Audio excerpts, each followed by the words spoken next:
Total avait conscience de son impact sur le climat depuis 50 ans, mais l'entreprise française a choisi de semer le doute sur la réalité du changement climatique et de freiner toute tentative d'action. C'est ce que révèle une longue étude publiée ce mercredi par 2 historiens et un sociologue dans la revue scientifique Global Environmental Change. Tout commence en 1971, un article publié dans le magazine interne de l'entreprise évoque les dangers de la quantité croissante de combustibles fossiles brûlés par l'homme. L'auteur, un géographe expert en climatologie, prédit une augmentation de la température moyenne de l'atmosphère et une fonte au moins partielle des calottes glaciaires des pôles, entraînant une élévation du niveau de la mer. Avant de conclure, les conséquences catastrophiques sont faciles à imaginer.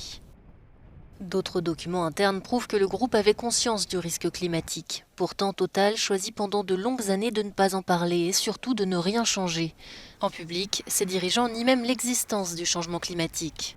À partir de 1988, le groupe français endosse le rôle de semeur de doute. Il décrédibilise les scientifiques qui alertent sur le changement climatique, finance des études qui relativisent l'urgence et met en place un lobbying intense dans le but de retarder la mise en place de mesures contraignantes. Ce n'est que dans les années 2000 que Total reconnaît le sérieux des rapports du GIEC, mais là encore l'entreprise tarde à mettre en place des actions. Devenu depuis 2021 Total Énergie, le groupe nie les conclusions de l'étude. Total suivait l'évolution des connaissances scientifiques disponibles publiquement, a expliqué le groupe à l'AFP. Total n'est pas le seul groupe pétrolier à avoir été pointé du doigt. ExxonMobil, BP et Shell sont eux aussi accusés d'avoir sciemment nié le réchauffement et œuvré pour entraver toute politique de réduction des émissions. À moins de 2 semaines de la COP26 à Glasgow, de nombreux scientifiques et membres de la société civile ont appelé à pointer la responsabilité des groupes pétroliers et à exiger de ces derniers de véritables engagements.